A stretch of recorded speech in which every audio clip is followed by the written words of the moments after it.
Making of. L'envers du décor de la collection Prévenir et guérir. Regard croisé. Confidence. Anecdote. Zoom. Focus. Rencontre et partage. Une émission pour découvrir les coulisses de tournage sur les thérapies complémentaires. Avec Anne Sarkissian, réalisatrice. Et Steve Doupeux, relaxologue. Silence. Moteur. Et action. Action. Bonjour et bienvenue à tous sur Radio Bien-être. Je m'appelle Steve Doupeux, je suis relaxologue et praticien en hypnose et j'ai le plaisir d'être accompagné de Anne Sarkissian, qui est réalisatrice et productrice. Nous allons vous proposer de vivre les coulisses d'une collection de films que Anne et moi-même sommes en train de proposer, de réaliser, de produire, de filmer, sur le thème des pratiques alternatives à la médecine traditionnelle. Donc, Anne, Bonjour. qu'est-ce que tu peux nous dire sur tout cela? C'est une première. Voilà, on a l'habitude de travailler ensemble, mais pas de cette façon. Oui, alors déjà je dis bonjour et bienvenue sur Radio Bien-être et merci de nous écouter. Merci pour cette présentation très Avec efficace. plaisir. Bah oui, ouais. C'est un métier. Voilà, c'est ça. Mais déjà d'entrée de jeu, tu as le truc quoi, tout de suite. Hein. C'est, Je fais ça tous les jours en cabinet. C'est pour ça. Bah, nous, on est ravis quand même de proposer cette émission où on va parler de nous, des coulisses, des dessous de la collection de films. Voilà, on espère vous intéresser avec nos problématiques, nos évolutions personnelles. Et voilà. Donc, de quoi on va parler aujourd'hui, Steve? Ben, je trouve que ce serait intéressant de commencer par le commencement. Peut-être pour poser le contexte pour les personnes qui nous écoutent, de comprendre pourquoi on en est arrivé à justement faire une collection de films qui s'appelle donc Prévenir et guérir. Alors c'est Anne qui est à l'initiative, donc est-ce que tu peux juste donner un mot là-dessus? Donc moi, je suis venue te voir pour un problème d'obésité, un problème que je n'arrivais pas à résoudre. Et donc là, avec toi, j'ai découvert l'hypnose et l'EFT. Enfin d'abord l'hypnose. J'ai surtout découvert ton approche. Après, je me suis dit, est-il une perle rare? Ou est-ce que tous les relaxologues travaillent comme ça? Voilà, et donc je me suis quand même un peu renseignée. Mais qu'est-ce qui t'a... Ce qui m'a bluffé, c'était l'approche en fait. C'était dans cette approche globale, où là, d'un coup, j'étais plus un estomac... voilà, j'étais pas des kilos, on parlait pas de nourriture et tout ça. Et donc c'est une approche qui m'a quand même complètement bouleversée. Donc tu avais eu l'habitude de consulter, et tu consultais d'ailleurs différents praticiens. Ouais. Mais là, ce qui t'a été étonné, c'est qu'on ne parlait pas de ta perte de poids, enfin de ton objectif en tant que juste estomac, comme tu dis, kilos, calories, mais en tant que globalité, quoi. Bah, en fait, d'un coup, je me suis sentie considérée avec toi. D'accord. La manière dont tu me regardais, la manière dont... Il n'y avait pas de jugement à l'hôpital. Parfois, alors j'ai eu des très bons médecins, mais parfois je me sentais jugée. On ne me croyait pas quand je disais que je n'avais pas mangé, parce qu'à chaque fois, il faut noter tout ce qu'on mange sur des listes et tout. Voilà, on ne me croyait pas. J'avais vraiment l'impression des fois de ne pas être considérée. Alors qu'avec toi, ça, tout de suite, je me suis... Il n'y avait pas de jugement, j'étais considérée, j'étais en confiance et tu parlais de moi, de mon histoire, tu me posais des questions sur ma vie personnelle et puis des questions qu'on ne m'avait jamais posées. Mais alors, de là à vouloir faire un film sur ça, qu'est-ce qui se passe? Eh ben, en fait, je me suis dit que c'est mon métier d'être réalisatrice. Et ça m'a tellement bluffée, en fait. Voilà, je suis rentrée chez moi, ça m'a chamboulée. J'ai commencé à maigrir tout de suite. En plus, je me sentais j'étais un peu nerveuse par cette première consultation. Et tu as répondu à mon appel, tu as passé du temps au téléphone avec moi. Enfin, je me suis dit, c'est quand même incroyable. Et puis, on a passé quand même 1h15 ensemble. Voilà, donc tout ça, c'était vraiment tout nouveau. Et voilà, j'avais 49 ans à l'époque. Des années de pratique avec des médecins et j'avais jamais vécu quelque chose comme ça où je me sentais vraiment considérée pour Et puis bien et accompagner, quoi. Voilà, on allait ensemble travailler sur ma problématique. Et voilà, et donc mon métier c'est réalisatrice, et je me suis dit que tout de suite j'ai senti que ce que j'allais vivre c'était intéressant de le faire partager. Et c'est pour ça que très vite je suis venue te proposer, je crois que c'était la 3e séance, quelque chose comme ça. Ouais, ça devait être la 3e séance. Ouais. Ouais, oui, il me semble. Ouais, alors je sais plus. Ouais, je sais plus si je t'ai envoyé un mail ou si je te l'ai dit comme ça, mais en tout cas, voilà. Mon envie de faire ce film, il fallait que tu acceptes. Alors d'abord, c'était te filmer toi, parce que c'était le seul que je connaissais au départ. Ouais. Et puis après coup, en réfléchissant, je me suis dit que c'était génial, parce que tu étais... toutes tes réticences, parce que quand je t'ai dit j'ai envie de faire un film, tu m'as dit oh, je sais pas si je suis la bonne pas sûr de devoir le faire. si je suis la bonne personne, parce que t'avais que 3 ans d'activité à l'époque, ouais. Voilà, ce qui se comprend, et moi ça m'a encore plus donné envie de te suivre toi, justement parce que t'es débutant, pas débutant parce que t'es très bon dans jeune praticien en tout cas. T'es jeune praticien. Et je pense que c'est donc en évolution. Donc ça m'a vachement intéressée aussi, quoi. Et puis le fait aussi que tu doutes, parce que bon, tu vois, j'aurais pu aller voir quelqu'un d'autre qui aurait tout de suite dit bah oui, je vais être filmée, oui bien sûr, machin. Ça m'a encore plus donné envie de travailler avec toi. Parce que moi, je trouve ça vachement intéressant de mettre... D'abord, la perfection, j'en suis pas fan. Et de parler des fragilités, qui est quelque chose de très humain et très sensible.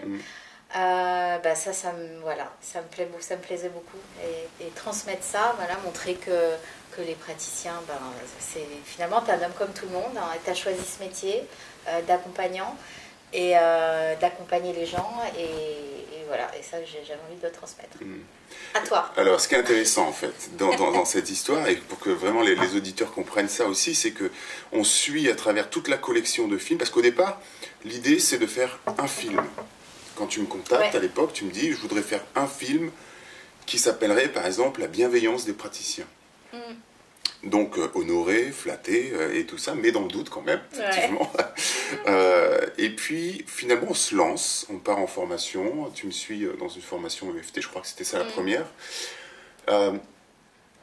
Mais vient le moment où on se dit on va pas pouvoir se contenter de parler que d'une pratique. En l'occurrence, moi je suis praticien en hypnose en EFT, relaxologue aussi, mais donc on s'était dit on va parler de ça, mais c'était vraiment dommage de se contenter de ça. Et donc là, on a commencé à ouvrir le champ des possibles, et on s'est rendu compte qu'une collection de 10 films allait être, 10 films minimum, allait être nécessaire. Donc on a dû faire nos choix, etc. Je me souviens de nous, tu sais, il y avait la grève, on était à Lyon, il y avait la grève des trains, et on attendait le train dans un petit snack, et là on a commencé à faire un tableau dans mon cahier, je vais encore avoir ce tableau.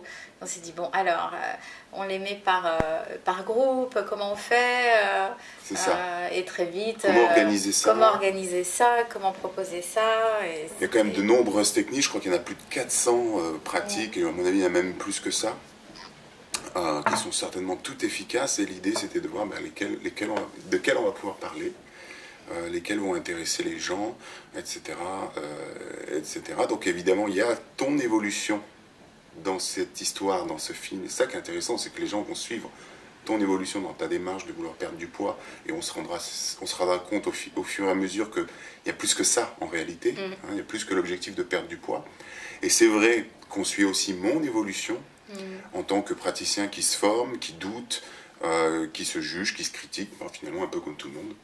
Donc on est vraiment dans l'idée des coulisses. Alors c'est ça qui est bien aussi avec cette émission radio, c'est qu'on propose les coulisses des coulisses. Oui. Parce que finalement, prévenir et guérir, ce sont à la fois faire connaître des outils, des pratiques, mais c'est aussi les coulisses de ces pratiques. Qui sont ces praticiens? Qui sont ces thérapeutes? Quelles sont ces techniques? Ces thérapeutes qui soient d'ailleurs professionnels de santé ou non. Quels sont les doutes des uns et des autres, les peurs des uns et des autres.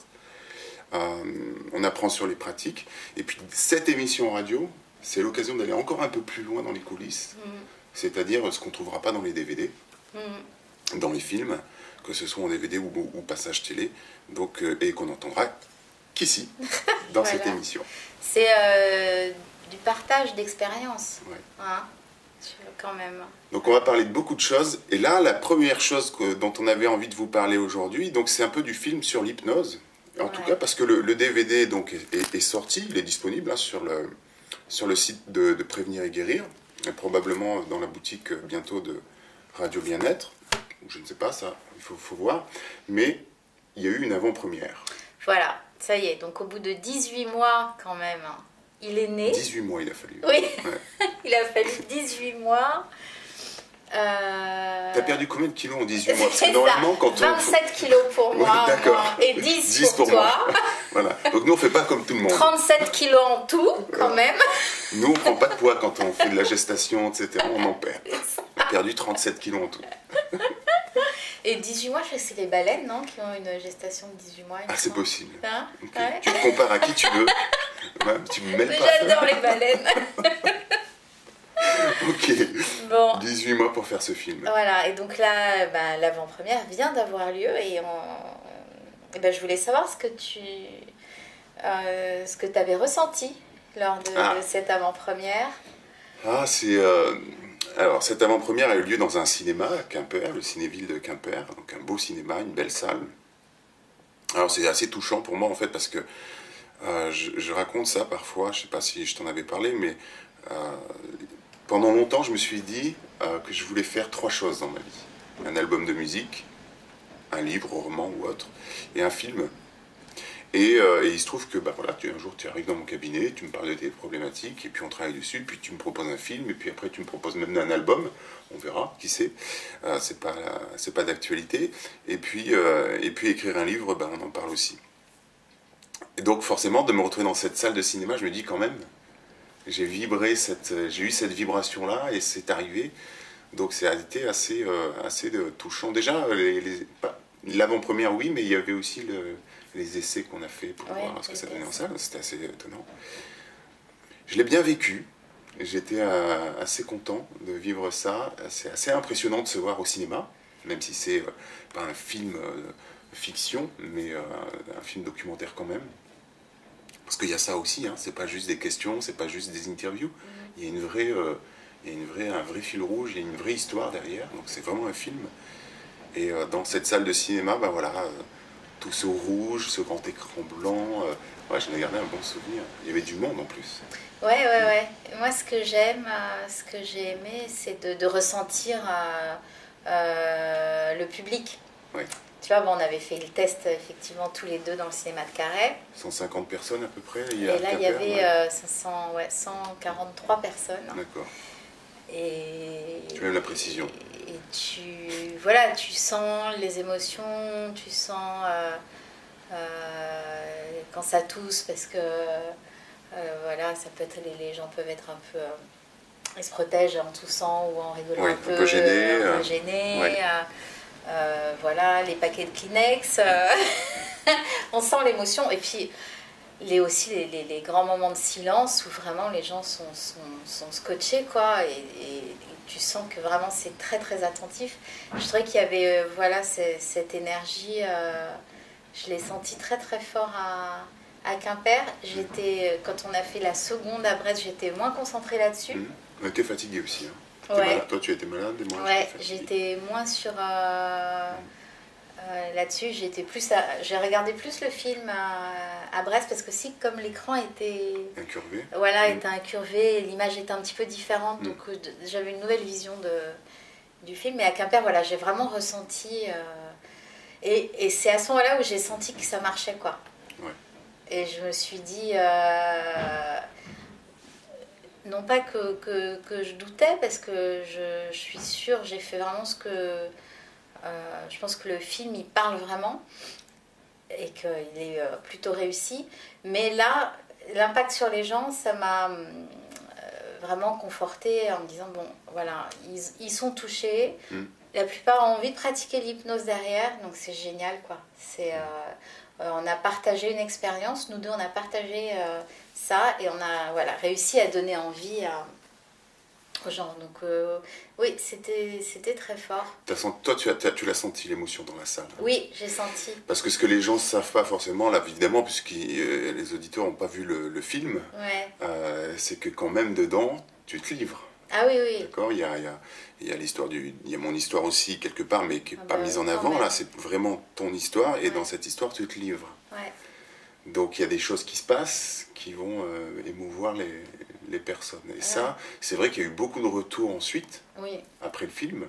Beaucoup de gens qui m'ont dit qu'ils avaient pleuré, qu'ils avaient versé leurs larmes, parce qu'ils s'étaient sentis concernés quand même. Ouais. Mais même sur toi aussi, enfin, il y a mon histoire, d'accord, mais tu vois, disons que la dramaturgie, c'est moi, c'est mon parcours à travers les séances et tout ce qui est venu en fait, en vrai. Mais ma séquence préférée du film, c'est toi. Ma séquence préférée, c'est quand tu es sous hypnose à Paris avec Jean-Charles Chabot et que tu parles de ta tristesse. De tristesse, t'es émouvant, puis là il va t'accompagner là, vous allez aller voir ensemble qu'est-ce que c'est que cette tristesse. Ma mère n'était pas à l'aise dans la salle. Ah ouais, mais écoute, avec cette scène. ça, c'est vraiment, du pur bonheur, quoi. Je fais juste une petite parenthèse. Vous entendez des bruits peut-être derrière nous, ça claque un peu partout, parce qu'on est en Bretagne, là, ici en France, et c'est la grosse tempête ce matin. Les vents sont jusqu'à 130, 140 km/h. Ouais. Donc les volets claquent dans la maison. On est dedans, quoi. Oui. On est bien. Ouais. Ok, pas mal d'émotions, effectivement. Toi, c'est quoi ta scène préférée du film? Ma scène préférée? Moi, j'aime bien les images de Yannick. Yannick nous a fait de... Comment tu appelles ça? Un chef opérateur? Oui, s'il est chef opérateur, Yannick de Rennes. Yannick de Rennes nous a fait de magnifiques images sur le bord de mer. Et moi, j'aime beaucoup j'aime beaucoup le beau, les belles images, les trucs comme ça. Et j'ai vraiment trouvé ces images-là superbes. Pour le coup, c'est très visuel, c'est pas tellement dans l'émotion, je suis beaucoup plus dans le visuel sur ces images-là. Mais ça suscite quand même, une... Ça, elle te touche, quoi. Ouais. Ça, et c'est marrant, enfin, tu vois, ces images-là, c'est quand j'ai commencé à écrire le scénario avec toi, c'était vraiment... Pour moi, je les avais en tête, mais depuis le tout début, quoi. Même avant le cheminement... de ce qui allait m'arriver de mon évolution. C'était... Tout de suite, j'ai vu ça et je trouve qu'il a vraiment, effectivement, parfaitement... il a très bien saisi l'ambiance. On va laisser découvrir les gens ces images-là. On voit quelques photos un petit peu dans les différentes interviews qu'on a faites ou les choses comme ça. Mais, dans le teaser. Mais c'est vrai que c'est vrai, je comprends que tu sois touché par ça parce que elles sont très belles, très fortes. Alors, mais par contre, pour revenir sur le fait que tu te livres dans ce film, ça a été difficile pour toi de le faire? Quand même, je me souviens que c'est... Parce qu'au départ, tu voulais pas forcément... Oui, alors c'est vrai qu'au départ... vu que c'était ta bienveillance, ton regard sur moi, etc., qui m'avait vraiment bluffé, au départ, la caméra, je l'ai axée sur toi, effectivement. Et puis, pourquoi aussi? Parce que j'étais pas fan de certaines images que j'avais vues où on voit les gens sous hypnose, et c'est toujours un petit côté spectaculaire. Je voyais pas trop l'intérêt. Moi, ce qui m'intéressait vraiment, c'était notre interaction. Oui. Et ce qui m'intéressait vraiment, c'est ça, ce qui m'intéresse toujours, c'est la relation client-patient et avec la personne, quoi. Je trouve ça, vraiment, le lien, je trouve que c'est très très fort, quoi.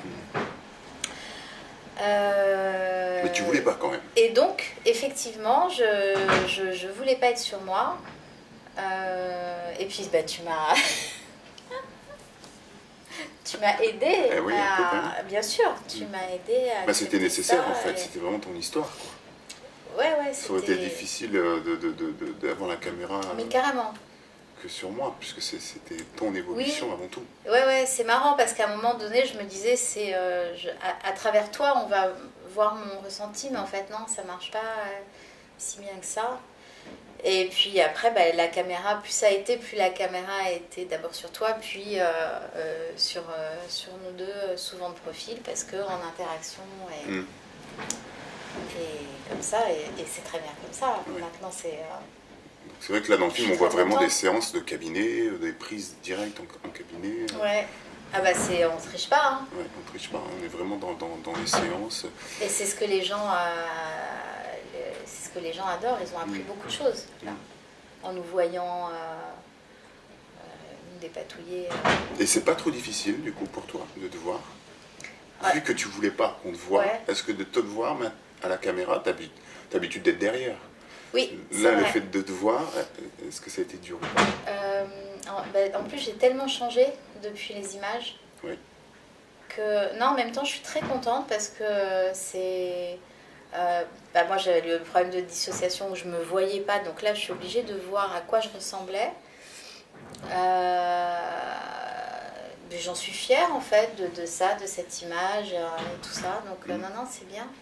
C'est pas dur. Et je sais que c'est moi. Enfin, je suis pas en train de voir une autre personne à l'écran.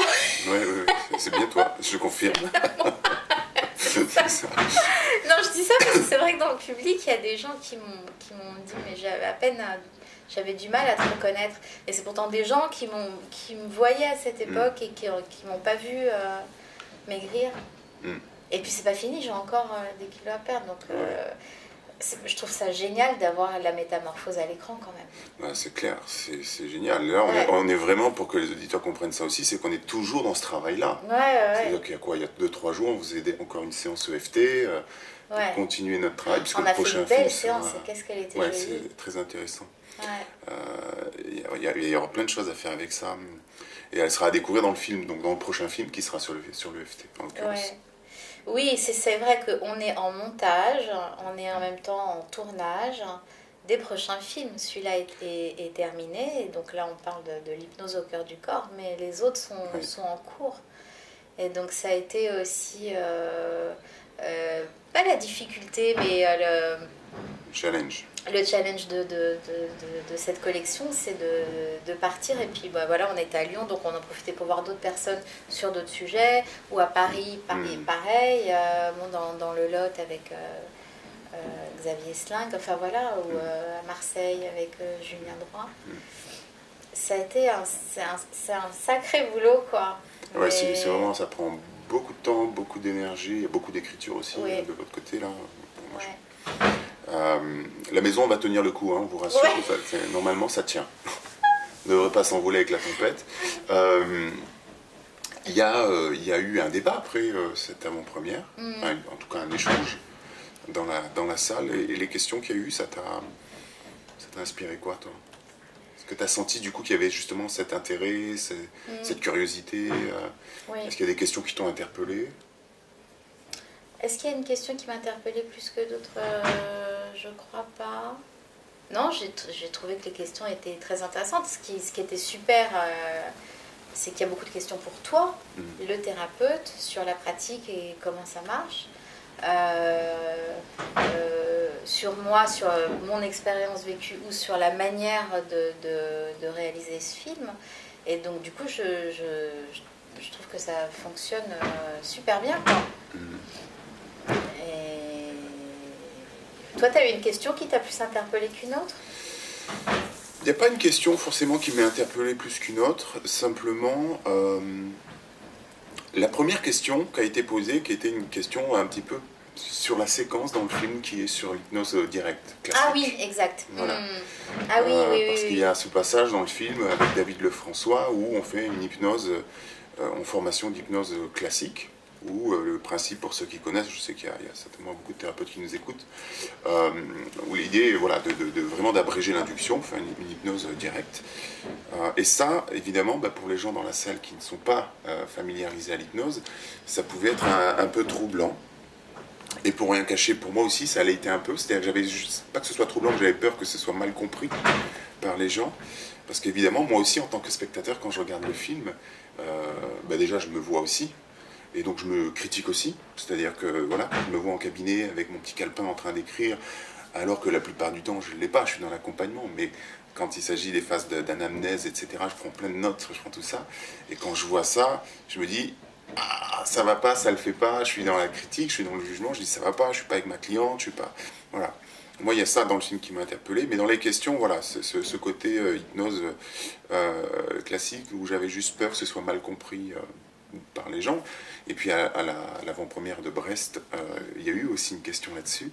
Donc bon, c'est intéressant, en même temps ça ouvre le débat. Ouais. Ça permet de parler de cette forme aussi d'hypnose qui quand même, je le rappelle, pour ceux qui nous écoutent et qui ne connaissent pas ces pratiques-là, sont quand même les premières pratiques de l'hypnose, l'hypnose directe. Ouais. Donc il y a plein de choses à faire parce qu'on parle souvent d'hypnose ericksonienne, etc., avec cette forme un peu plus permissive et indirecte, mais en réalité, Milton Erickson était capable d'être tout à fait direct dans ses accompagnements et très directif même parfois. Donc voilà. Ouais, non, mais ce qui est génial avec l'hypnose directe, alors je crois que tu me disais que tu ne pouvais pas l'utiliser avec tous tes patients clients. Mais ce qui est génial, c'est que tu gagnes du temps, quoi. On gagne du temps maintenant, effectivement. Dans le travail, quand tu mets 20 minutes, un quart d'heure, 20 minutes à mettre quelqu'un sous hypnose, parfois, et là, et du coup, le temps de travail sur la problématique est réduit par rapport à l'hypnose directe où la personne plonge tout de suite et du coup... Ça permet de se concentrer sur la phase de travail et pour quelqu'un qui rentre très très vite dans l'état de modifier de conscience, d'hypnose ou de transhypnotique, on peut employer n'importe quel terme dans ce sens, c'est quand même sympa pouvoir se concentrer peut-être un peu plus sur l'anamnèse, un peu plus sur la phase de travail et de retour, que sur la phase d'induction où finalement on installe beaucoup de relaxation. Mais là, ça dépend vraiment des gens. Les gens, on ne va pas s'amuser à faire une hypnose classique et surtout pas, par exemple, à utiliser le mot d'or qui va les ramener à l'hypnose de spectacle, etc. Oui. Mais bon, ça, ce serait vraiment un sujet à développer à part entière. Mais c'est ça qui est génial avec toi, tu vois. Tu es en perpétuelle évolution par rapport à ta clientèle. Tu as envie toujours de faire mieux, de trouver des solutions, de qu'est-ce qui est mieux pour l'une, pour l'autre. Et ça, c'est génial. Et c'est génial de pouvoir filmer ça, cette évolution, l'évolution à l'accompagnement. Il y a tellement de choses à faire. Et à travers cette collection, ça me donne l'occasion aussi, justement, d'aller, même s'il y a des pratiques que j'avais déjà avant qu'on se rencontre, comme l'EFT, l'hypnose, etc., mais ça me permet d'aller les développer un peu plus, ça me permet de les faire connaître, ça me permet moi aussi d'en rencontrer de nouvelles, comme Tipeee, comme d'autres, probablement qu'on ira voir, et de les intégrer dans mon accompagnement avec Matrix, avec toutes ces pratiques-là, de les intégrer à mon accompagnement, et au final d'avoir une boîte à outils assez complète. Je pense que n'importe quel autre thérapeute sera d'accord avec cette idée que plus on a d'outils, plus on peut s'adapter aux personnes, évidemment en privilégiant quand même certains outils, parce que il faut quand même savoir s'arrêter à un moment donné, mais c'est super important. On va arriver au terme de cette émission. Très bien. Donc on se retrouvera, je crois, le mois prochain. Ça va être un rythme d'à peu près une émission par mois. On va juste rappeler qu'il y a ce DVD, donc, qui s'appelle L'hypnose au cœur du corps. Je le montre ici. Pour ceux qui veulent voir cette émission, plutôt que de l'entendre, ou en tout cas l'entendre et la voir en même temps, il y a la Web TV, d'accord, de Radio Bien-être. Il y a le magazine aussi, où on peut retrouver tout plein d'articles. Alors, pour l'instant, on n'a pas vraiment fait d'articles, mais bon, il y en a d'autres. Toi, t'en as fait plein. J'en ai fait plein sur... voilà, j'aurai le plaisir de retrouver les personnes sur probablement une autre émission, mais ça, on y reviendra. Merci à tous de nous avoir écoutés. Est-ce que tu as un petit mot de la fin, Anne, avant qu'on se retrouve? Il nous reste quoi? Allez, une petite minute.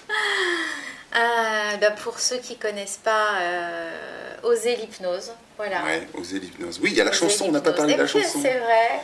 Le prochain coup. Alors, on chantera quelque chose la prochaine fois. Ouais, tiens, on va faire un karaoké. Oui, on a une chanson, parce qu'on a écrit la chanson, on a chanté la chanson, on a vraiment tout fait dans ce film-là, d'un point de vue... musique, avec évidemment des musiciens. On pourra peut-être mettre un petit bout.